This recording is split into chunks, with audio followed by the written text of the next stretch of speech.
السلام عليكم ورحمة الله وبركاته. حبايبنا طلاب أولى ثانوي، يا رب تكونوا بخير يا رب. النهاردة يا شباب بأمر الله تعالى هنشرح درس الأعداد المركبة.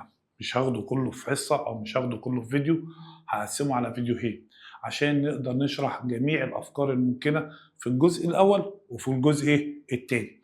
إحنا مقسمينه جزئين. الجزء الأول تعتبر المقدمة على الأعداد المركبة، ودي جزئية لا يستهان بيها، فيها أسئلة كتير قوي يا شباب بتيجي من الامتحان، وفيها أفكار مهمة جدا جدا جدا. ما ينفعش أكمل الجزء الثاني في الأعداد المركبة من غيرها، فلازم إن شاء الله تستعين بالله وتسمي الله ونبدأ مع بعض على بركة الله الأعداد المركبة. قبل ما أبدأ كده تسمي الله، هنبدأ نشرح جزئية كده عايزك تركز معايا فيها. بص يا باشمهندس، بسم الله الرحمن الرحيم. هنقول الأعداد المركبة. أنا طبعا لو جيت سألتك يا باشمهندس كده حاجات شغل إعدادي بقى، جذر 25 بكام؟ جذر 16 بيساوي كام؟ جذر 9 بيساوي كام؟ جذر 1 يساوي كام؟ طبعا الرد معروف، ولو انك ممكن تتغاشم اوعى الغشم يصيبك البصمجه. تقول لي جذر 25 تقول لي موجب او سالب 5، هقول لك غلط. الجذر ده يا شباب علامه الجذر دي اسمها في الرياضه الجذر التربيعي الموجب. فانا لما اقول لك جذر 25 بسالك عن الجذر التربيعي الموجب للعدد 25، فانت هترد عليا وتقول لي ايه؟ وتقول لي 5. طيب لو قلت لك جذر 16 هتقول لي 4. طب جذر التسعة تقول لي 3. طب جذر الواحد هتقول لي بواحد. طب لو قلت لك جذر سالب 1 هتقول لي مفيش. الا الغشيم اللي سمعته حالا، سمعته الفاي. فاي دي غلط نهائي. ليه يا مستر؟ قال لي حبيبي انا قلت لك جذر ده يعني معناه بسالك عن عدد. هي فاي عدد ولا فاي مجموعه؟ قال لي لا مجموعه. قال لي يبقى اركنها على جنب، انا بسالك عن عدد. تقول لي جذر سالب 1، ممكن تقول لي مفيش. اقول لك الكلام ده مفيش لحد دقيقتين فاتوا، دقيقه فاتت. ايه الدقيقه دي؟ ان انت كان اخرك في ثالثه اعدادي كنت بتاخد حاجه اسمها مجموعه الاعداد الحقيقيه. مجموعه ايه يا باشمهندس؟ الاعداد الحقيقيه. تقول لي طيب احنا دلوقتي دي يا مستر هيبقى وضعها ايه؟ قال لي لا، دي مجموعه جديده اسمها مجموعه الاعداد التخيليه. ابسط عدد فيها هو جذر سالب 1، وده بيساوي ايه؟ ت. ايه حكايه ت؟ ايه ت دي يا مستر؟ قال لي الت دي رمز العدد تخيلي. رمز العدد ايه؟ تخيلي. يعني ايه تخيلي يا مستر؟ قال لي يعني عدد غير حقيقي. عدد غير حقيقي. يبقى انا كده يا باشمهندس لو بعد كده قلت لك الت دي عباره عن ايه؟ تقول لي عدد تخيلي. اقول لك طب بيساوي ايه؟ تقول لي جذر سالب 1. جذر ايه يا باشمهندس؟ سالب 1. طيب عشان كده بص تعريف الكتاب، بص قال لك ايه؟ قال لك العدد التخيلي هو العدد الذي مربعه يساوي سالب 1. مربعه يساوي ايه؟ سالب 1. جت منين السالب 1 ده يا مستر؟ وايه مربعه دي؟ اقول لك بص يا باشمهندس، لو انت مسكت الجمله دي، طب استنى قبل الجمله دي اركن الجمله دي على جنب. بالمناسبه يا شباب، هي جذر 2 في جذر 2 اوعى تقول لي باربعه، ولا جذر 2 في جذر 2 ب2 صح؟ جذر 3 في جذر 3 ب3. جذر 5 في جذر 5 ب5. يعني انا لما بضرب اي عدد في جذر او بربعه بضربه في نفسه، او بربعه، كلمه بربعه انا بضربه في ايه؟ في نفسه. قال لي بنشيل الجذر.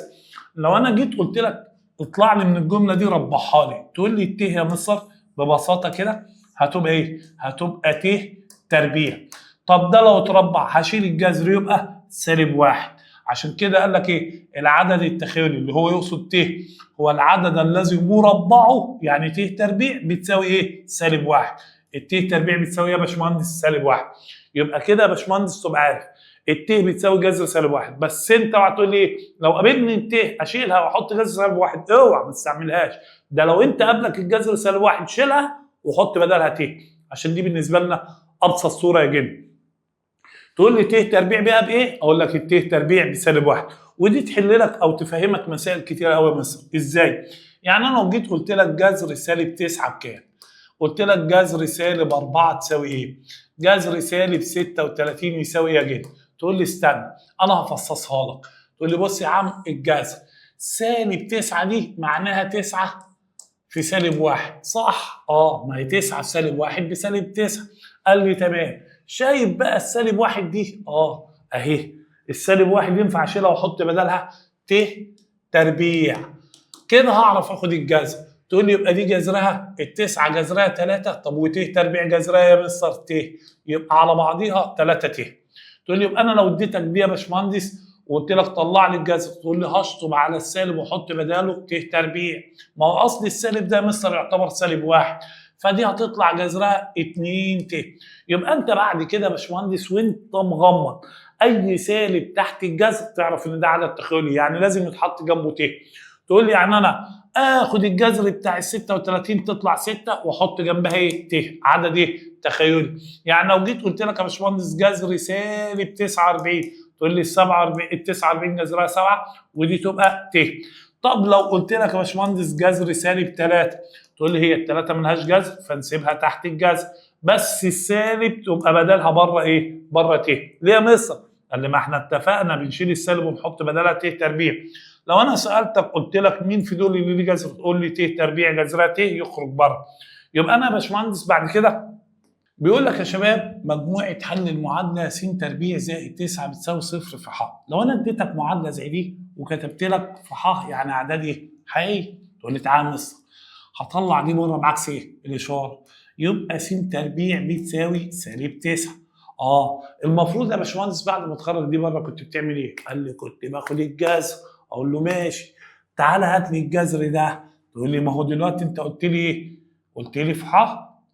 ح دي يعني اعداد ايه؟ حقيقيه. في الاعداد الحقيقيه ده ملوش جذر.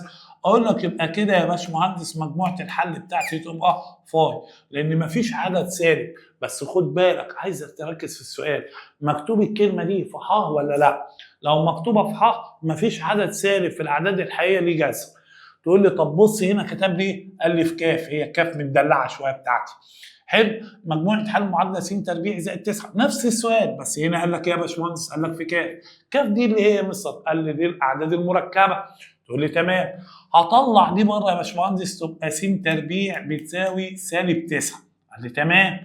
طيب يا مستر دي في الاعداد الحقيقيه فاي، لو في الاعداد المركبه زي ما عملت يا باشمهندس تحت الجذر هتعمل في المعادله. يعني ايه يا مستر؟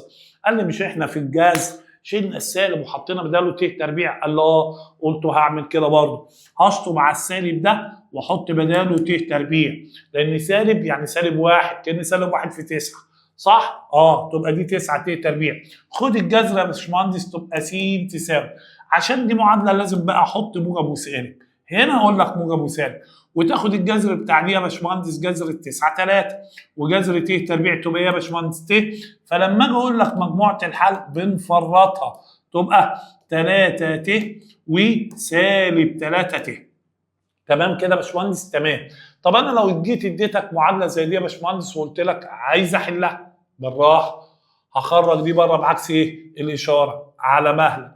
تقول لي يبقى س تربيع بتساوي سالب 4. تقول لي دي بصيت كده في السؤال ده ما قاليش في ح ولا قال لي في كاف. قال لي لو ما قالكش في ح ولا في كاف يبقى انت ايه؟ تختار وتكمل. قال لي اختار واكمل ازاي؟ قال لي هتكمل كانها اعداد مركبه، طالما ما حددش ما تنفعش ح، تنفع اعداد مركبه.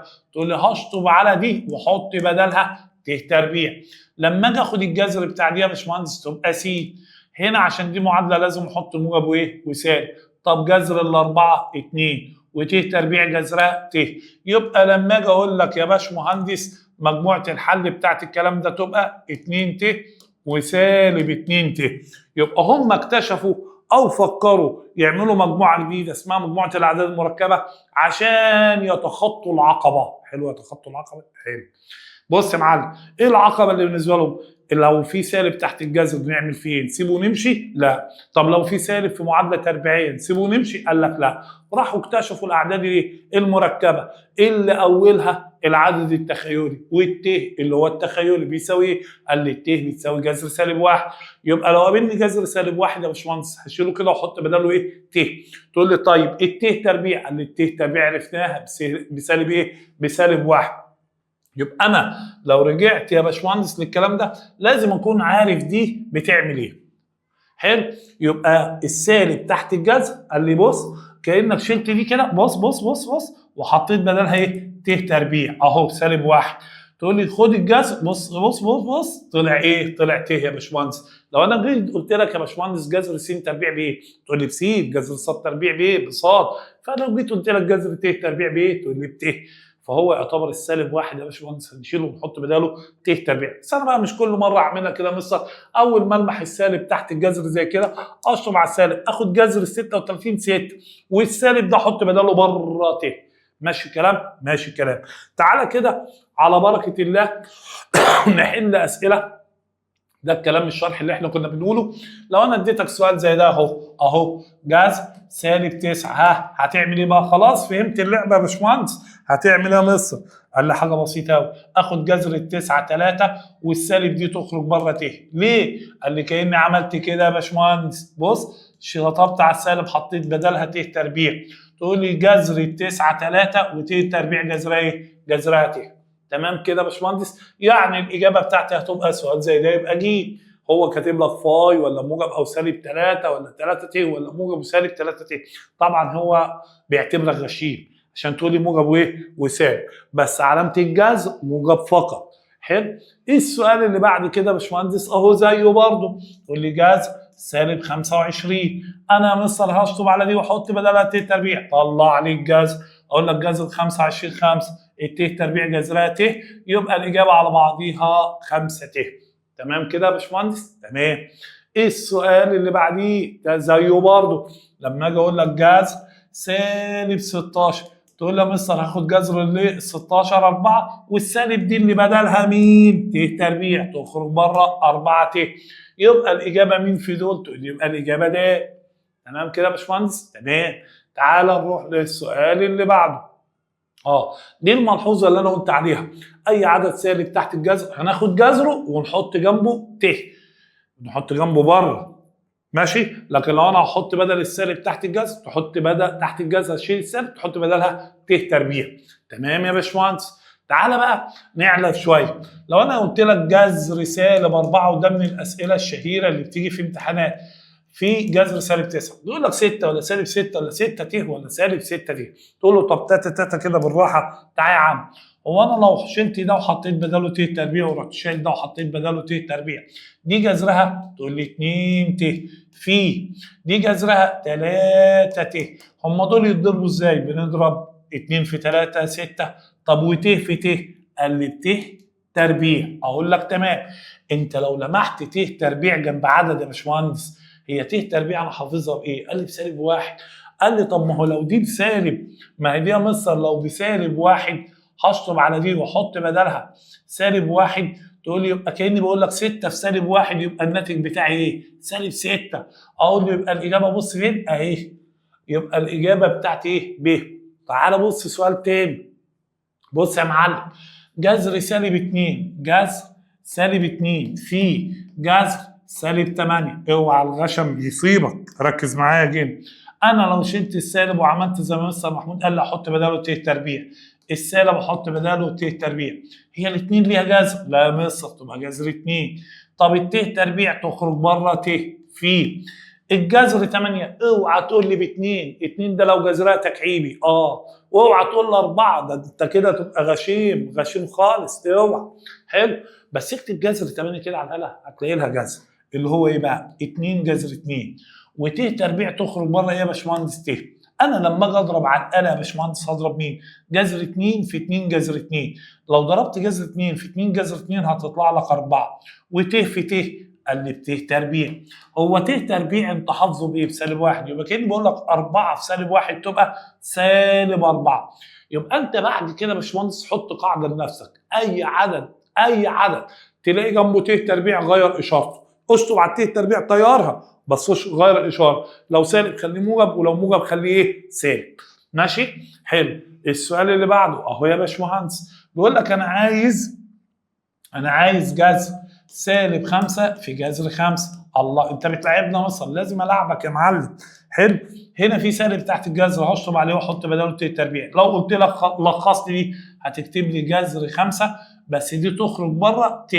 الله، كتبت جذر 5 ليه؟ هي الخمسه ليها جذر؟ لا يا مصر، في جذر 5 الثانيه اللي هي دي يا مصر. طب لما اجي اضرب جذر 5 في جذر 5، طبعا جذر في روحه تطلع روحه. يعني ايه يا مستر؟ قال لي انا لما اضرب جذر في روحه بشيل الجذر. تقول لي جذر في روحه تطلع روحه، يبقى دي بكام؟ بخمسه، والته دي تنزل عشان ما فيش ته زيها. يبقى الاجابه بتاعتي سالب 5 ولا 5 ت ولا 5 ولا سالب 5؟ اقول له طبعا طلعت 5 ت. تمام يا نجم؟ تمام. ركز يابا السؤال اللي بعده. بيقول لك هنا مجموعة حل المعادلة، والله حليت لك زيها، بس اوعى تتغاشم انت. س تربيع زائد 4 بتساوي صفر. انا سامع ناس قالت لي الاجابة، الله ينور. اوعى بس تتغاشم وتقول لي 2 وسالب 2. بص يا معلم، الس تربيع زائد 4 بتساوي صفر. هعمل ايه يا مستر؟ قال لي عادي، هنطلع دي بره بعكس ايه؟ الاشاره. يبقى س تربيع بتساوي سالب 4. هو كتب لي في ح؟ لا، لو كان كتب في ح كنت اقول له مجموعه الحل فوق واشوفها في الاختيارات، ما كتبهاش عشان كده ما حطهاش في الاختيارات. تقول لي طب هعمل ايه؟ قال لي بشطب على السالب واحط بدلها ت تربيع، اخد الجذر. اصل السالب ده يعتبر سالب واحد، والسالب واحد يعني ت تربيع. تقول لي بص، يبقى ركز ركز ركز كده عشان ما تتشتتش. حاجتين هتشيل من تحتهم السالب لو انت عايز تمشي بخطوات، حاجتين هتشيل من تحتهم السالب او منهم السالب وتحط بداله ت تربيع: الجذر، المعادله. الجذر والمعادله. اول ما تلاقي الجذر تحتيه سالب هشطب على السالب واحط بداله ت تربيع، هاخد الجذر. المعادله لو لقيت عدد المفروض اخد جذره، صح؟ طب هو بالسالب، قال له اشطب على السالب وحط بدلها ت تربيع. العكس بقى، لما اجي اختصر لو لقيت عدد جنبيه ت تربيع وانا عايزه في ابسط صوره، اشطب على الت تربيع بس اغير الايه؟ اغير الاشاره. تقول لي طب تعالى نرجع لدي، ناخد هنا ايه يا باشمهندس؟ الجذر بتاع الدي سي، المعادله بيتحط لها موجب وايه؟ وسالب، ودي جذرها يبقى 2 ت. فلما اجي اقول لك يا باشمهندس مجموعه الحل تقول لي 2 ت وسالب 2 ت، يبقى الف ولا ب ولا ج ولا د؟ قال لي لا لا لا لا لا، ده ايه؟ ده لا هي نجم. حلو. طيب السؤال اللي بعد كده يا باشمهندس زيه بالظبط، بيقول لك مجموعه حل معادله س تربيع زائد 9 بتساوي صفر حيث س تنتمي لكاف، كاف اللي احنا سميناها اعداد مركبه. تقول لي بص يا عم، انا هكتب المعادله اهي: س تربيع زائد 9 تساوي صفر. اطلع دي بره بعكس الاشاره، يبقى س تربيع بتساوي سالب 9. المطلوب مني؟ قال لي المطلوب منك تكمل وتاخد الجذر. طير دي وحط بدلها ت تربيع. خد الجذر بتاع دي يبقى س، وعشان معادله لازم احط موجب وايه؟ وسالب. طب دي جذرها ايه؟ قال لي 3 ت.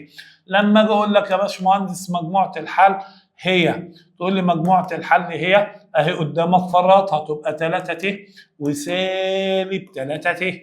تمام؟ اللي هي المفروض الاجابه دي اهي يا باشمهندس. تمام؟ تمام. ايه السؤال اللي بعد كده يا باشمهندس؟ بيقول مجموعة حل المعادلة 25 س تربيع زائد التسعة تساوي صفر. عايز احل المعادلة دي يا مصر؟ قال لي عادي يا عم، هنطلع ده بره بعكس الإشارة. يبقى بالنسبة لي 25 س تربيع بتساوي سالب 9. هقسم على ال 25 يا باشمهندس، على ال 25 يا باشمهندس، دي هتطير مع دي، فيتبقى لي المعادله س تربيع بتساوي سالب 9 على 25. انا هسالك بقى، هو التسعه تبقى اسم على 25؟ طبعا لا. تقول لي طب اعمل ايه؟ قال لي كمل عادي. بكمل ازاي يا عم؟ قال لي بخشين دي واحط جنبها او بدلها ت تربيع. خد الجذر على الوضع ده. تقول لي س تساوي، اقول لك موجب او سالب. بص بص همشي الجذر ازاي؟ جذر التسعه 3، جذر 25 دي 5، ودي جذرها ت. يبقى مجموعة الحل المفروض المطلوبة منك 3 على 5 ت وسالب 3 على 5 ت. دي فين في الاختيارات؟ اهي يا باشمهندس، اللي هي ايه؟ اللي هي د. تمام؟ تمام. بص يا معلم السؤال اللي بعد كده سؤال حلو وجميل. بيقول لك ايه يا معلم؟ بيقول لك 3 على 5 س تربيع زائد 15 بتساوي صفر. حل المعادله دي او مجموعه الحل في كاف ايه هي؟ تقول لي عادي يا عم، في ايه؟ انت بتخوفني. تعالى هنطلع ده بره بعكس ايه؟ الاشاره. يبقى 3 على 5 س تربيع بتساوي سالب 15. هتقول لي طيب هقسم على الاله س تربيع تساوي، لو قسمت سالب 15 على الكسر ده يعني هكتب سالب 15 على واكتب الكسر 3 على 5، هيطلع في الآلة سالب 25. عادي يابا مفيش مشكلة. تقول لي طب ما انا اقدر اشطب على ده واحط بداله ت تربيع. خد الجذر تقول يبقى دي س، ويبقى هنا موجب او سالب، ودي تبقى 5 ت. يبقى مجموعه الحل بتاعتي يا باشمهندس هتبقى 5 ت وسالب 5 ت. دور عليها في الاختيارات. قال لي الاختيار قدامك اهو الف. حلو الكلام يا باشمهندس اهو. يبقى الاسئله بتيجي النمط بتاعها كده يا باشمهندس، لازم تعرف السؤال نمطه ازاي ويتحل ازاي وافكر فيه ازاي. حلو. السؤال اللي بعد كده يا باشمهندس، بص السؤال ده حلو بامانه حلو. بص يا عم بيقول لك ايه؟ بيقول لك 4 س تربيع زائد ال 100 بتساوي 75. تمام يا مصر. ايه المفروض؟ المفروض احل المعادله. هطلع ده بره بعكس الاشاره. فانت هتكتب لي 4 س تربيع بتساوي 75 اللي تخرج من بيتها تتغير اشارتها. تقول لي يبقى دي هتخرج بره سالب 100. اقول لك يبقى 4 س تربيع بتساوي ده ناقص ده يبقى سالب 25. اعمل ايه بعد كده يا مستر؟ قال لي يا حبيبي اقسم على الاربعه. على الاربعه ده هيروح مع ده. هي ال 25 بتقبل اسم على الاربعه؟ لا. قول لي هضطر اكتب س تربيع بتساوي سالب 25 على الاربعه زي ما هي. بس اقدر اكمل ازاي يا مستر؟ قال لي حبيبي انت نفسك تعمل ايه؟ قال لي نفسي اخد الجذر والله. والله يا مستر نفسي اخد الجذر. حبيبي ما تخليش حاجه في نفسك. بص اشطب على دي واحط بدلها ايه؟ ت تربيع. خد الجذر يا حاج. س تساوي تقول لي موجب او سالب جذر 25 5 وجذر الاربعه 2 ودي جذرها ت. يبقى لما اجي اقول لك مجموعه الحل بص 5 على 2 ت وسالب 5 على 2 ت. يبقى دور عليها في الاختيارات. بص لقيتها فين؟ اهي موجوده اهي يا عم اهي. ايه ما خليتش حاجه في نفسي عادي يابا. تعالى بص يابا على السؤال. سؤال حلو. ازاي اطلع الناتج بتاع دي؟ الراجل الطيب بيقول لك 3 ت بين قوسين في سالب 2 ت تساوي نقط. تقول له يا عم استنى انت في ايه يا عم؟ احنا عفاريت والله عفاريت. هو بين القوسين دول في علامه؟ يا مستر انا سمعت الطلبه الشاطره الطلبه الجدعان بيقول لك في علامه فيه. طالما مفيش جمع وطرح يبقى مضروبين يا نجم. قال لي يعني كاني بقول لك 3 ت في سالب 2 ت ودي بتتنقل بتتضرب ازاي؟ يا عم الموضوع سهل. 3 في سالب 2 تقول لي سالب 6 اهي وت في ت اقول لك ت تربيع. ايه دي؟ ت تربيع. هي ت تربيع بسالب 1. طب لو قلت لك سالب 1 في سالب 6 تقول لي يبقى ب6.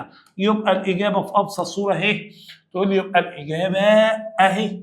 بس الموضوع سهل وبسيط يا باشمهندس. ركز معايا. حلو. ايه السؤال اللي بعد كده؟ بيقول لك انا عايز سالب 4 ت برضه بين قوسين في سالب 6 ت بين قوسين. تقول لي طب ما هو ده معناه ان هم مضروبين في بعض. اقول لك ما انا فاهم. دول يبقى كاني بقول لك سالب 4 ت في سالب 6 ت. هضرب السالب 4 في سالب 6. سالب في سالب بموجب 4 في 6 24. طب وت في ت؟ قال لي ت تربيع. هي الت تربيع دي انا حافظها بايه؟ قال لي بسالب 1. اقول له سالب 1 في 24 تبقى على بعضيها سالب 24. بص هو بيلعب معاك شويه. 24 ولا سالب 24 ولا 24 ت ولا يا راجل تختار طبعا ايه؟ السالب 24. تمام. امشي معايا تاتا. بص يا معلم هنا بيقول لك ايه؟ بيقول لك سالب 2 ت عليها تربيع في سالب 3 ت وبرضه عليها تربيع. تقول له تاتا بس بالراحه استنى يا عم. ايه؟ قال له القوس ده عليه تربيع يعني الاس 2 على دي وعلى دي. سالب 2 لو عليها تربيع كاني بقول لك سالب 2 في سالب 2 يا عم ما بعرفش اجيبها على الاله. تقول لي سالب 2 تربيعها 4. طب الت تقول له حط عليها تربيع اهي. ما هو التربيع ده ينزل هنا وينزل على دي. سالب 2 اس 2 ب 4 ت اس 2. اديك قلتها ببقك ت اس 2 في. تقول لي طب سالب 3 اس 2 اقول لك يبقى 9. اقول لك طب ت اس 2 ما انت قلتها ببقك ت اس 2. هي ت تربيع بسالب 1 في دي تبقى سالب 4 في الت تربيع بسالب 1 في دي تبقى سالب 9. طب لو ضربت دي على الآلة ب 36 يا باشمهندس أقول لك يبقى الإجابة رايحة فين؟ رايحة جيم أهي يا عم. يعني الإجابة سهلة. إيه السؤال اللي بعد كده يا باشمهندس؟ بيقول لك إيه؟ 2 ت عليها تربيع في سالب 5 ت وعليها تربيع. تقول لي بالراحه تتاتا، هي دي سالب 100 ولا 100 ولا 100 ت ولا سالب 100 ت؟ ركز يا باشمهندس، الموضوع سهل. حلو. 2 أس 2 تقول لي 4 ت أس 2، تقول لي انت قلتها ت أس 2 في سالب 5 أس 2، تقول لي سالب 5 اصلا التربيع بطار السالب، انت اشتغلنا. تقول لي 5 أس 2 اقول لك بكام؟ 25. وت أس 2 تقول لي ايه؟ اقول لك تمام. طب دي تقول لي ت تربيع سالب 1 في 4 يبقى سالب 4 في. بعد كده على فكره يا شباب هناخد حاجه ممكن تبسطها عن كده، ودي تبقى سالب 25. طب سالب في سالب اقول لك موجب 4 في 25 بكام؟ اقول لك ب 100. تقول لي يبقى الاختيار بتاعي يطلع ايه؟ هيطلع ب. ماشي؟ ماشي. احنا دلوقتي بقى يا شباب هنروح لحته مهمه قوي، ركز معايا فيها قوي. ايه هي يا مستر؟ احنا قلنا من شويه يا شباب او في اول الفيديو ان ت بتساوي جذر سالب ايه؟ 1. صح؟ طيب يا مستر، وقلنا بعدها كمان لو ربعنا دي تبقى الت تربيع بتساوي، قال لي هربع الطرفين تبقى دي ت تربيع. بالمناسبه لحظه، وانا قلت لك جذر 2 في جذر 2 تقول لي ب 2، جذر 3 في جذر 3 اقول لك ب 3 لاني برفع ايه؟ الجذر. جذر في روحه تطلع روحه، جذر في روحه تطلع روحه. يعني لما بضرب جذر في نفسه بشيل الجذر. لو انا ربعت ده تقول لي هشيل الجذر يبقى سالب 1. قلنا ت تربيع بايه؟ بسالب 1. تمام كده يا باشمهندس؟ تمام. انا بقى عايزك تحفظ دي. ايه؟ احفظ؟ هتحفظها. الت تكعيب بايه؟ بسالب ت. ما تخافش عبيط، تعالى اثبتها لك. الت اس 3 طلعت ازاي بتساوي سالب ت؟ قال لي ت اس 3 ينفع اقطعها ت اس 2 في ت اس 1. صح؟ ما هم قالوا لنا في اعداديه ضرب الاسس جمعها، ضرب الاسس جمعها. يعني ايه يا مستر ضرب الاسس جمعها؟ لو انت ضربت دي في دي بنزل الت واجمع الاسس 2 1 3، فانا كده فرضتها. تقول لي طب فرضتها ليه؟ قال لي انا عارف دي ت تربيع اهي قدامك بسالب 1 وت اس 1 يعني ت، فلو ضربت ده في ده يبقى سالب ت. يبقى معنى كده يا باشمهندس ان الت تكعيب بسالب ت، الت تكعيب بسالب ت، الت تكعيب ت تكعيب يعني ايه؟ قال لي يعني ت اس 3، يعني ت اس ايه؟ 3. ركز يابا. طب افرض انا بقى رحت قايل لك الت اس 4 تساوي ايه؟ قال لي ت اس 4 دي بواحد، احفظها دي. احفظ برضه؟ تحفظني الرياضه؟ يا عم ما تخافش، تعالى ده انت تثبتها لوحدك. الت اس 4 ينفع اقطعها ت اس 2 في ت اس 2. ت اس 2 بكام يا باشمهندس؟ بسالب 1. وت اس 2 بسالب 1، سالب في سالب بموجب، 1 في 1 بواحد، يبقى ت اس 4 بكام يا جن؟ بواحد. طيب يا مستر انت لحد دول حلو قوي، افرض الت عليها اس اكبر من الاربعه، هعمل ايه يا مستر؟ قال ايه ده؟ هي ممكن تيجي ده سؤال من الاسئله المهمه قوي في الامتحان. حط لك ت اس 5 ت اس 10 ت اس 11 ت اس 100. اس 100 100. تقول لي بص ما تخافش، اي ت عليها اي اس هتطلع واحده من الاربعه دول عشان تبقى عارف ومركز معايا قوي.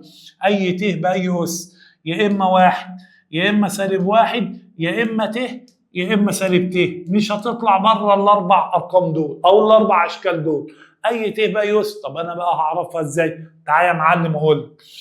بص يا معلم، لو انت قابلتك ت عليها مثلا اس ميم، والميم ده اس زوجي اس موجب. اس ايه يا باشمهندس؟ موجب. هتعمل ايه عشان تطلع واحده من الاربعه اللي انا قلت لك عليهم؟ بص يا معلم، هتاخد اس الموجب ده هتقسمه على الاربعه. هتقسمه على ايه؟ على الاربعه. فهيطلع لك يا اما 25% في الكسر، يا اما يطلع لك 5 من 10 في كسر، يا اما 75% في كسر، يا اما مفيش كسر. يا اما مفيش ايه؟ كسر. تقول لي ايه؟ ان طلعت 25 من 100 تبقى ت، ان طلعت 5 من 10 تبقى سالب 1، ان طلعت 75% تبقى سالب ت، ان طلع مفيش كسر تبقى 1.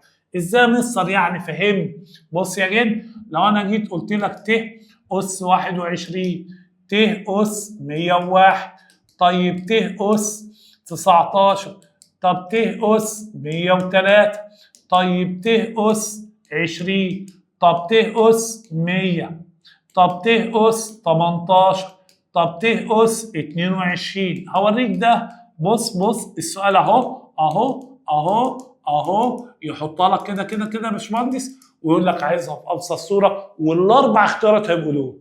متخيل؟ تقول لي يعني هعمل ايه؟ قال لي بص يا باشمهندس، الاس ده كله موجب صح؟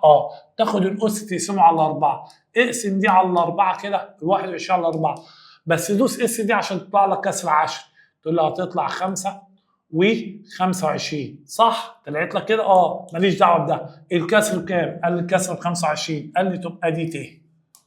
طب اقسم دي على الاربعه. تقول لي ال 101 لو قسمتها على الاربعه تطلع 25 و25 100. ماليش دعوه بدي، ليها دعوه بدي. الكسر كام؟ 25. تقول لي يبقى برضه ت. طب اقسم دي على الاربعه، 19 على الاربعه تطلع لك 4 و75. ماليش دعوه بدي. الكسر كام؟ 75. تقول لي يبقى دي سالب ت.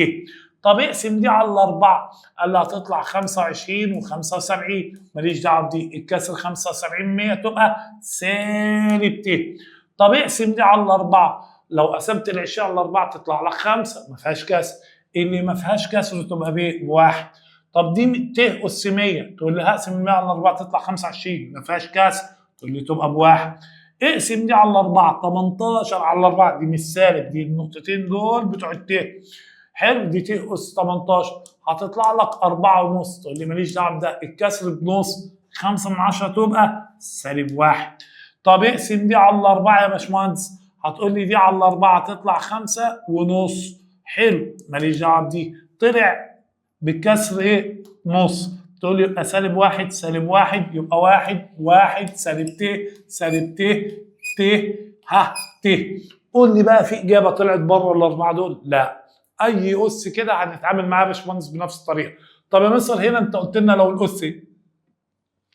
الاس موجب، طب افرض الاس سالب. اقول لك يا معلم الت اس م. لو الميم دي عدد سالب، عدد ايه؟ سالب. هنقسم برضو على الاربعه. حلو؟ بص يا معلم، يا 1 يا 2 يا 3 يا 4. بص دول هيثبتوا، يعني طلعت في الكسر سالب 5 من 10 تقول لي يبقى سالب 1.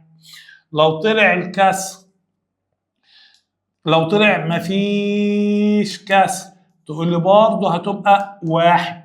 طب لو طلع سالب 75 اقول لك دي هتتحول تبقى ت. ولو طلعت بسالب 25 تقول لي يا مستر دي هتبقى سالب ت. حلو، يبقى في اتنين اتبدلوا، اتنين ثابتين، الاتنين دول ثابتين والاتنين دول اتبدلوا. يعني يا مستر لو اديتني مثلا ت اس سالب 101، لو قلت لي ت اس سالب 15، طب لو قلت لي 1 على ت اس مثلا 11، ركز كده معايا. الاس هنا سالب يا مستر. قال لي هقسم على السالب هيطلع 5 على 4 هيطلع 25 و25 بس بالسالب. مالكش دعوه بدي. الكسر سالب 25. السالب 25 يبقى ايه بقى يا معلم؟ قال لي يبقى سالب ت. يعني دي سالب ت. تقول لي هقسم دي على الاربعه سالب 15 على الاربعه هتطلع لي 3 75 بس طبعا سالب. ماليش دعوه بده. سالب 75. السالب 75 تبقى ت. طيب يا مستر طب ودي؟ قال لي دي يا معلم اس سالب بس انت مش واخد بالك. هقلب دي ت اس سالب 11. 1 على ت اس 11. مش هم علمونا في اعداديه اي عدد نقلبه بنغير اشاره الاس، اي عدد نقلبه بنغير اشاره ايه؟ الاس. تقول لي فانت لو قلبت دي هتبقى كده، هتقوم قاسم ال 11 دي على الاله على الاربعه. تقول لي لو قسمت دي على الاربعه هتطلع لي ايه يا باشمهندس؟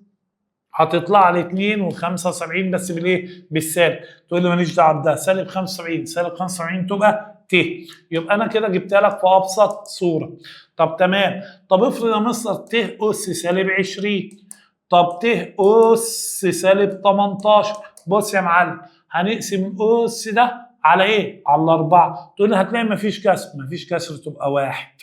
طب سالب 18 هقسمها على الاربعه تبقى 4 ونص بالسالب. تقول لي ليه؟ اهي سالب نص. تقول لي السالب نص بسالب 1 سواء بالموجب او بالايه؟ او بالسالب. ثبت دي عندك يا باشمهندس الخريطه دي. تعالى يا باشمهندس نحل على الكلام ده مع بعض.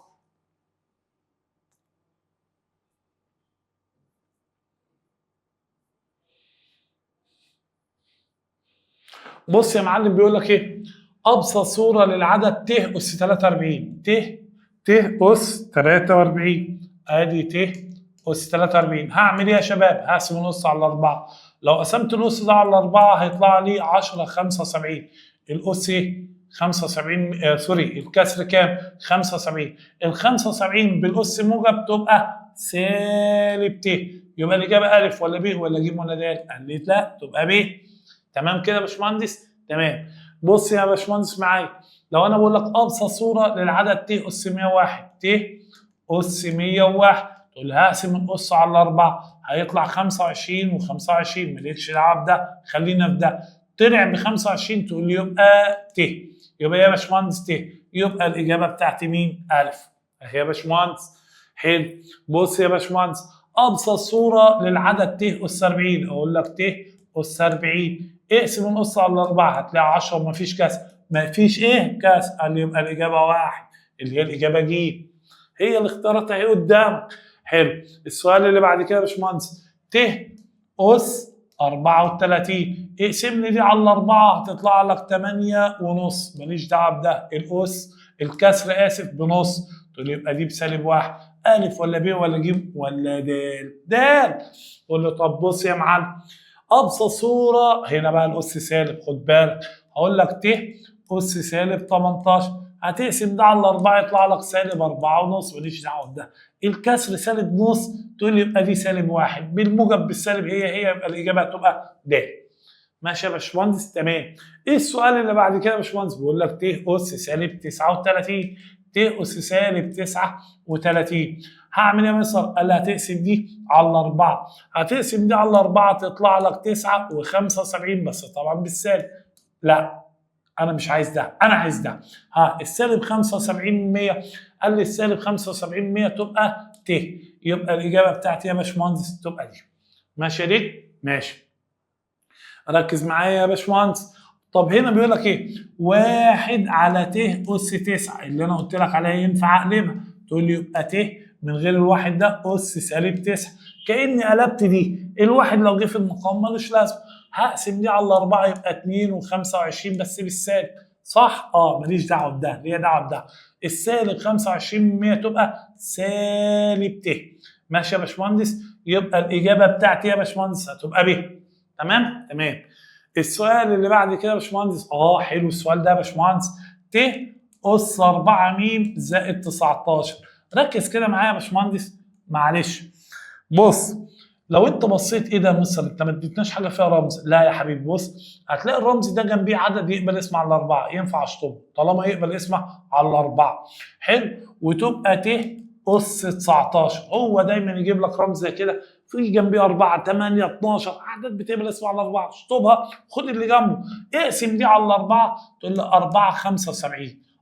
ماليش دعوه بدي. ال 75 قال لي دي الاس موجب. قال لي دي بتبقى سالب ت. يبقى الاجابه بتاعتي يا باشمهندس ايه؟ الاجابه بتاعتي ب. تمام؟ تمام. هروح للسؤال اللي بعده يا باشمهندس. حلو حلو حلو السؤال ده. بيقول لك ت اس 8 نون. اشطب يا حلو على الاس 8 نون ده كده. قال لي ده انا شطبت على ده مفيش حاجه جنبه. قال لي في جنبه صفر. طب اي حاجه اس صفر. قال لي بواحد يا ناصح. اي حاجه اس صفر بواحد. حلو. تقول لي طب تمام. نروح للسؤال اللي بعده. بيقول لك ت اس 4 نون ناقص 7. الله، طب مش دي 4 نون؟ تقبل اسم على 4. اشطب دي واكتب الباقي ت اس سالب 7. لو انا قسمت دي على 4 تطلع 1 75 بس طبعا سالب. ماليش دعوه بده. دي هتبقى ايه بقى يا باشمهندس؟ دي تبقى ت. حلو. خد بالك الاس موجب ولا سالب. حلو. تفرق في 2 قلنا بايه؟ بيتبدلوا. حلو. السؤال اللي بعد كده يا باشمهندس، تعالى بقى نروح مع بعض العدد المركب. قبل العدد المركب في سؤال بقى انا سايبه عايز ارجع له تاني. يمكن ايه انت خدت بالك؟ ما اعرفش خدت بالك ولا لا، ولا سرحان يا باشمهندس معايا؟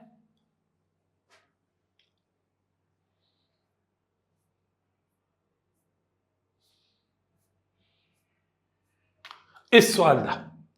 بيقول سالب 2 ت اس 3. بص يا معلم، سالب 2 ت كلها اس 3 في سالب 3 ت كلها اس 2 بتساوي كام؟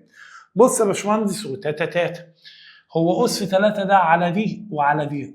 موافقين ولا لا؟ يعني دي سالب 2 اس 3 تقول لي بسالب 8. ودي تبقى ت اس 3 قلتها بعظمه لسانك في سالب 3 أس 2، الأس ده زوجي بيطير السالب، كأني بقول لك 3 أس 2 ترد عليا وتقول لي 9، ودي تبقى ت أس 2. هو أنا يا باشمهندس من شوية قلت لك الت تكعيب بإيه؟ قلت لي بسالب ت، الت تكعيب بإيه؟ تقول لي بسالب ت. أقول لك طب ما أنا لو شلت دي يا مستر وحطيت بدلها نجم سالب ت، هتتضرب في سالب 8 يبقى دي سالب في سالب بموجب تبقى 8 ت في. طب الت تربيع انا حافظها بسالب 1 بتغير اشاره ده كله تبقى دي بالنسبه لي سالب 9. زي ما قلت لك اشطب على ت تربيع وغير الايه؟ الاشاره. تقول لي طب لما اجي اضرب دي اقول لك 8 في سالب 9 بسالب 72 وت ما فيش زيها تنزل. تقول لي يبقى سالب 72 ت، يبقى الاجابه فين؟ يبقى الاجابه الف. ما ينفعش افوت سؤال زي ده على اولادي حبايبي. حلو، يبقى لازم نتعلم يا باشمهندس. ركز يعني. تصدق يا باشمهندس انا هفاجئك؟ تفاجئني ازاي يا مستر؟ انا ما شرحتش لحد دلوقتي الاعداد المركبه، انا كنت بشرح في الاعداد التخيليه. ايه يا عم اصبر بس، ما تستعجلش، هفاجئك. ده احنا اللي فاضل عندنا حاجه بسيطه. يعني ايه عدد مركب يا مستر؟ احنا لحد دلوقتي عمالين نتكلم يا مستر يعني ايه تخيلي ت ده كله تخيلي. فين بقى يا باشمهندس العدد ايه المركب؟ قال لي بص يا معلم، العدد المركب وسموه كده ليه؟ قال لي ده عدد بيتكون من جزئين. عدد بيتكون من ايه؟ جزئين، عشان كده سموه عدد مركب. ايه الجزئين دول؟ جزء بنقول عليه حقيقي زائد تخيلي، زي الجزء ايه؟ تخيلي. يعني مثلا مستر يكتبوا لك كده ا زائد ب ت، انت عرفت بقى منين ان ده حقيقي؟ ما فيهوش ت. ده عرفت ان ده تخيلي في ت اهي، تخيلي يعني في ت. س زائد ص ت. يعني مثلا لو اديتك مثال يا باشمهندس 3 زائد 5 ت، 4 زائد 7 ت، 9 ناقص 15 ت، سالب 3 ناقص 4 ت. كل دي اعداد مركبه. بص لما اجي اشاور لك على ده بقى واقول لك ده عدد مركب تقول لي تمام، فين الجزء الحقيقي؟ تقول لي 3. عرفت منين؟ اقول لك ما فيهوش ت. طب فين الجزء التخيلي؟ 5. ما تقولهاش 5 ت، قول لك 5. عرفت منين ان ده التخيلي؟ تقول لي ما فيها ت. مين الحقيقي هنا؟ 4. مين التخيلي؟ 7. مين الحقيقي هنا؟ 9. مين التخيلي هنا؟ سالب 15. قولها بالاشاره، دي تقولها بالايه؟ بالاشاره. مين الحقيقي هنا؟ اقول لك سالب 3. مين التخيلي؟ سالب 4. طب اقول لك على حاجه، انا ممكن اكتبه لك كده. طب ده مركب؟ واحد يقول لي ايه؟ لا يا مستر مش مركب. اقول له لا مركب. يا عم ده تخيلي. انا عارف التخيلي ينفع يبقى مركب لو انا عملت كده يا باشمهندس، 0 زائد 5 ت، هو انا كده حطيت حاجه ما هي 0 زائد 5 ت، 5 ت هي ناقصه. فين الحقيقي هنا؟ تقول لي 0. فين التخيلي؟ اقول لك 5. يعني لو جيت قلت لك سالب 4 ت، ده عدد ايه؟ تخيلي وينفع يقول مركب. تقول لي فين الحقيقي بتاعه؟ الحقيقي اهو، حطيت هنا 0، كاني بقول لك 0 ناقص 4 ت، تقول لي هو طيب اقول لك على مفاجاه، وده كمان ايه ده يا عم؟ ده ما فيهوش ت، ده حقيقي. اقول لك كمان ينفع ده احط جنبه زائد 0 ت، فده يبقى الجزء الحقيقي وده يبقى الجزء التخيلي. فلما اجي اقول لك الجزء الحقيقي تقول لي ب 8، الجزء التخيلي تقول لي 0. هنا الجزء الحقيقي 0، الجزء التخيلي سالب 4. هنا الجزء الحقيقي 0، الجزء ايه؟ التخيلي 5. يبقى عرفت يعني ايه يا باشمهندس عدد مركب. طب النقطة اللي هنتكلم عليها بعد كده يا باشمهندس ركز معايا، اسمها تساوي عددين مركبين. تساوي يا باشمهندس عددين ايه؟ مركبين. لو انا اديتك ا زائد ب ت بتساوي س زائد ص ت، قلت لك دول عددين مركبين بيساووا بعض، اعمل ايه؟ قال لي بص يا معلم، لو عددين مركبين يساووا بعض، حقيقي يساوي حقيقي بروز، وتخيلي يساوي تخيلي. يعني ايه يا مصر؟ ما فهمتش حاجه. قال لي مين الحقيقي هنا؟ قال لي الف. مين تخيلي هنا؟ قال لي سي. سوري، مين حقيقي هنا؟ سي. تقول لي يبقى الحقيقي في الجنب اليمين يساوي الحقيقي في الجنب الشمال، وانا هعرفهم ازاي؟ ما قلنا من غير ت. تقول لي طب مين هنا تخيلي؟ اقول لك الب.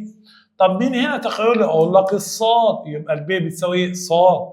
يبقى انت كده يا باشمهندس لو انا جيت قلت لك س زائد ص ت بتساوي 3 زائد 5 ت، السين تساوي نقط، الصاد تساوي نقط. ركز، هتبص عشان ما تتوهش، خط كده صغير خط كده صغير بينهم علامه تساوي. مين هنا في الجنب ده حقيقي؟ تقول لي س. مين هنا حقيقي؟ 3، يبقى س بتساوي 3. الحقيقي عند ده يساوي الحقيقي عند ده، التخيلي هنا يساوي التخيلي هنا. طب مين هنا التخيلي؟ اقول لك صاد. اقول لك ايه يا باشمهندس؟ صاد. حلو. مين التخيلي هنا؟ اقول لك الخمسه. تقول لي يبقى الصاد بتساوي كام؟ 5. يبقى انت تتعامل مع الجزء ده على هذا الاساس. ركز كده. يعني مثلا اديتك سؤال زي ده اهو يا باشمهندس، بقول لك 2 س زائد ص ت بتساوي 4 زائد 5 ت. بقول لك فإن س زائد ص تساوي نقط.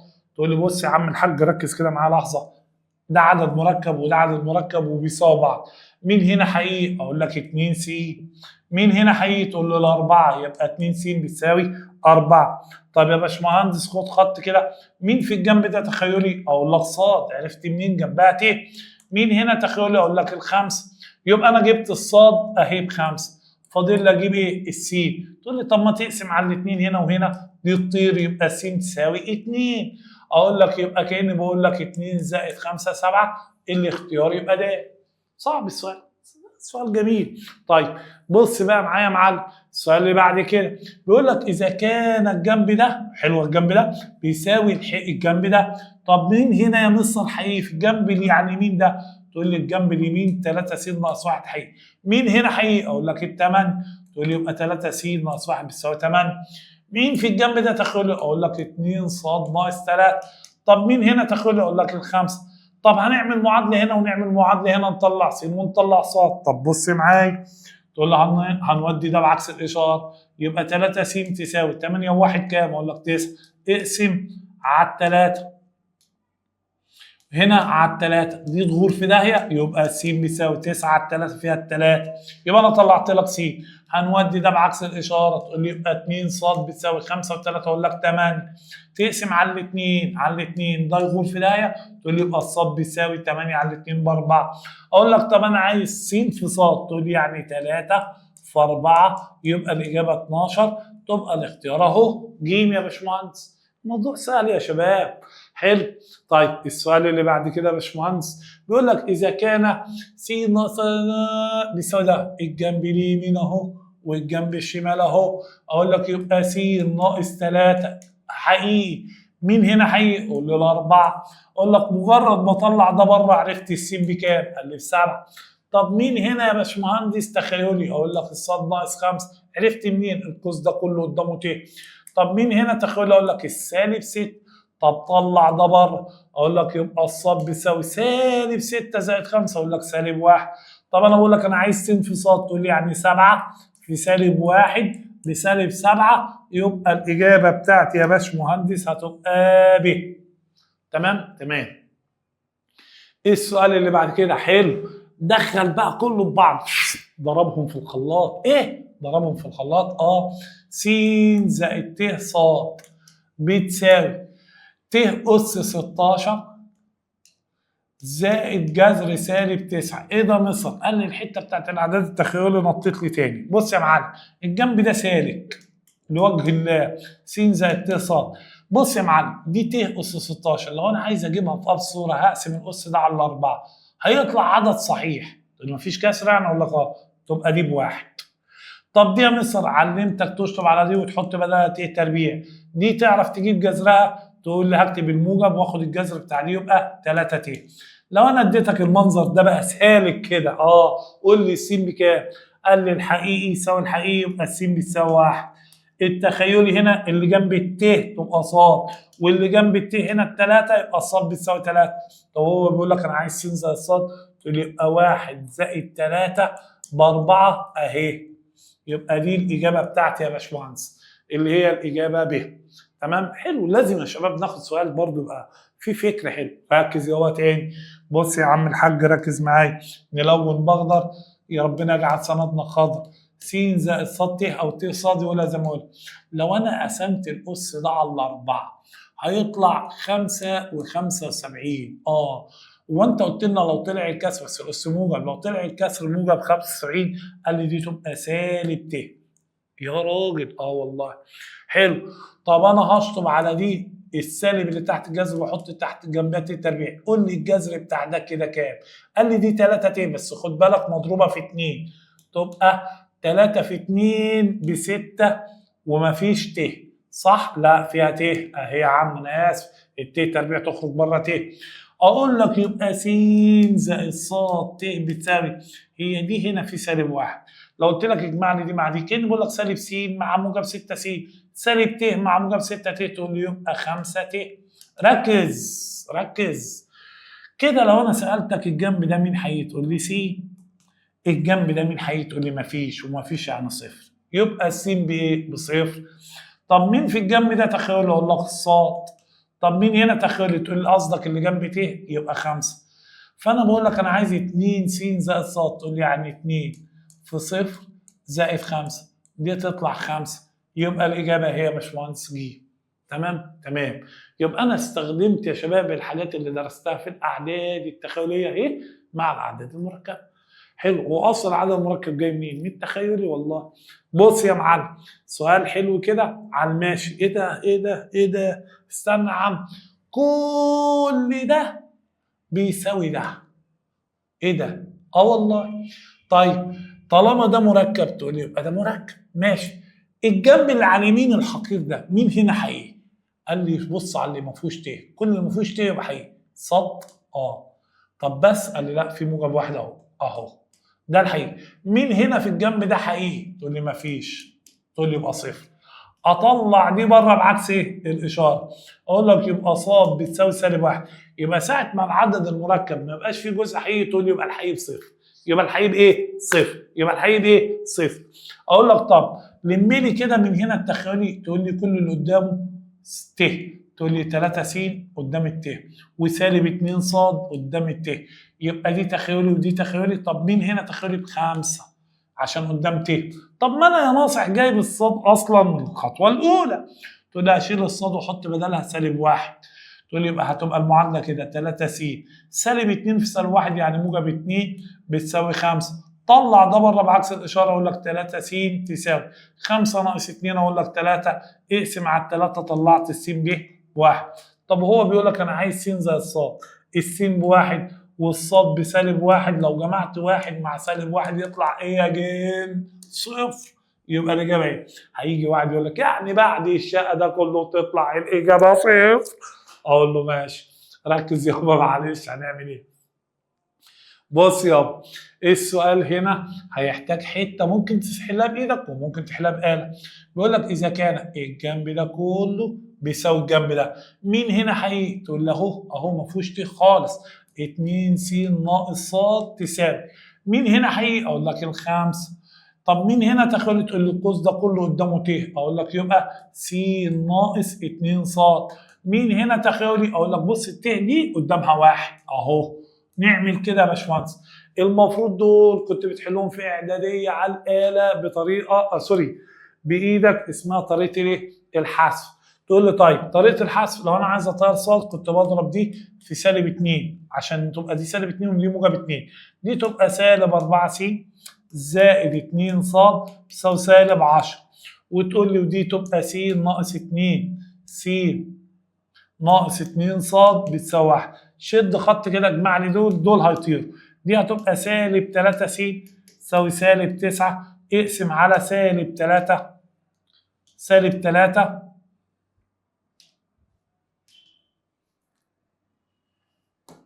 اهي يا باشمهندس، ودي على سالب 3.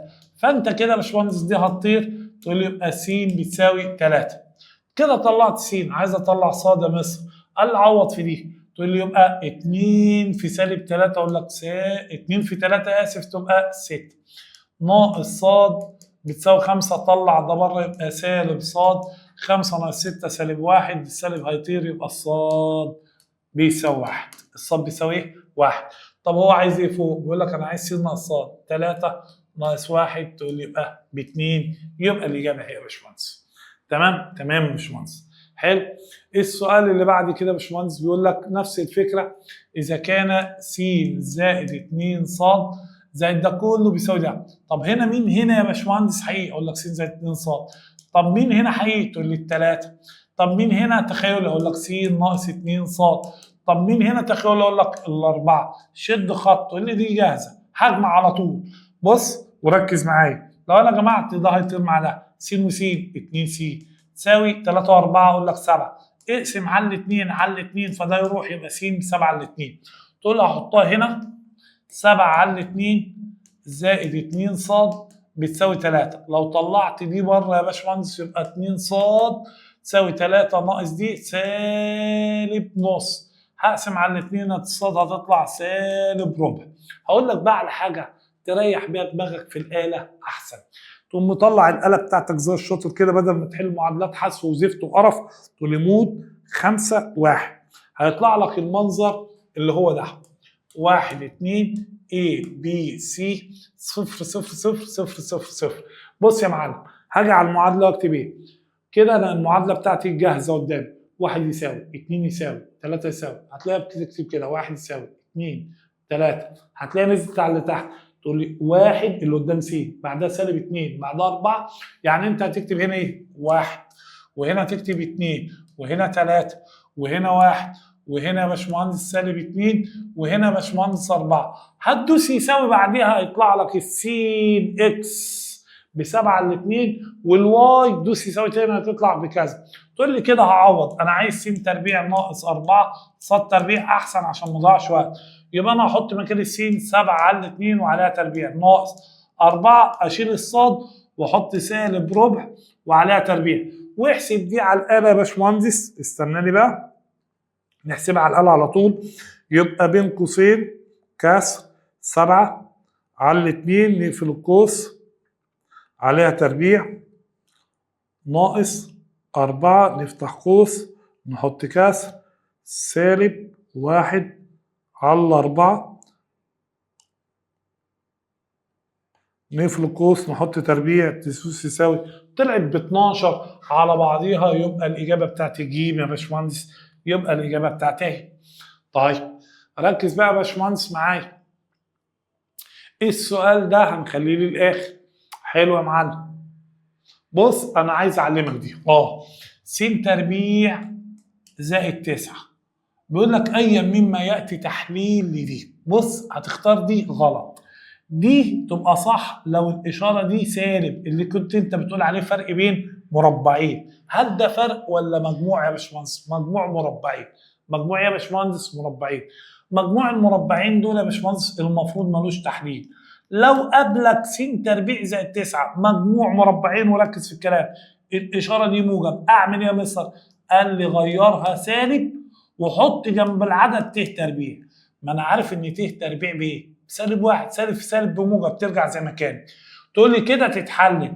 يبقى لو قابلني ده هعمل كده يا باشمهندس، اغير الاشاره سالب بس احط جنب العدد ت تربيع. احلل دي تبقى س وس، ودي تبقى 3 ت ودي 3 ت، وطبعا واحده موجب واحده سالب. يعني من الاخر من مجموع مربعين قلبتها فرق بين مربعين عشان اعرف احللها، فيبقى الاختيار اهو، الاختيار د. ماشي يا باشمهندس؟ تمام. السؤال اللي بعد كده يا باشمهندس بيقول لي 1 زائد ت اس 8، 1 زائد ت اس 8 في 1 ناقص ت اس 11 بيساوي س زائد ت ص.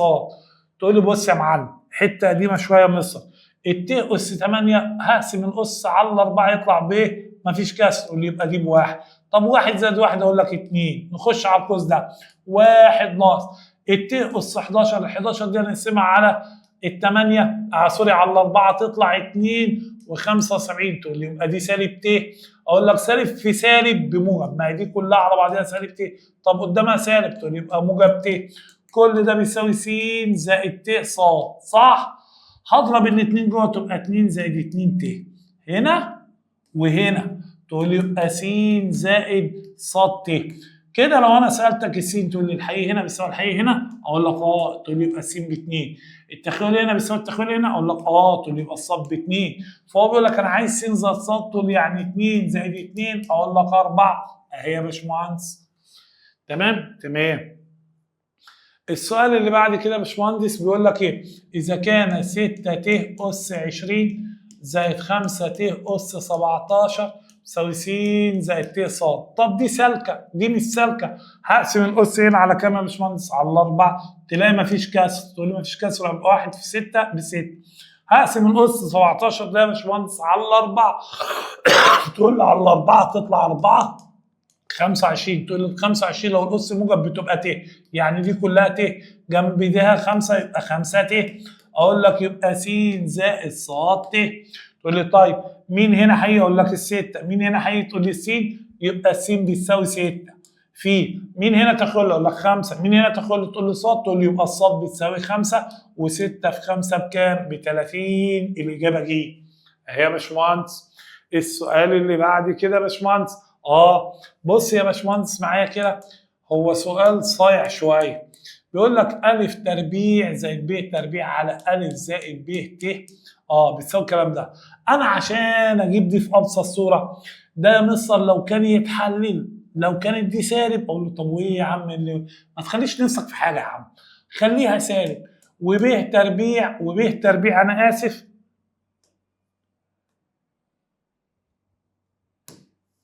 وب تربيع دي اكتبها يا باشمهندس زي ما هي عادي اهي ب تربيع. طالما غيرت الاشاره حط جنبيها ت تربيع. ينفع مستر؟ يا حبيبي. بص معايا وهعمل كده وده يتحلل. بص هفتح قوسين فرق بين مربعين الف والف، دي هتبقى ب ت ب ت، واحده موجب واحده سالب، وده بيساوي 5 زائد 2 ت، وهكتب ده زي ما هو ا زائد الب ت. تقول لي تمام. تقول لي طب ما هو ده يطير مع ده، هو القوس. يتفضل ايه؟ ا ناقص ب ت بيساوي يا معلم 5 زائد 2 ت. اقول لك يبقى الالف تساوي الحقيقي يساوي الحقيقي، والتخيلي يساوي التخيلي. تقول لي هنا سالب ب بيساوي 2، اضرب في سالب، تقول لي يبقى الب بسالب 2. طب انا بقول لك عايز الف زائد ب، تقول لي يبقى 5 والب بسالب 2، يبقى 5 ناقص 2 كام؟ 3. يبقى الاجابه اهي. شفت؟ اسئله مستويات عليا بقى لازم نتعود على الكلام ده يا باشمهندس. ده اخر سؤال عندنا في بقى سؤال اللي انا سايبه هرجع له تاني يا باشمهندس. السؤال بتاع المعادله ده، السؤال بتاع المعادله دي بيقول لك انا عايز مجموعه حل معادله س تربيع ناقص 2 س زائد 2 تساوي 0. اقول له ماشي حلو.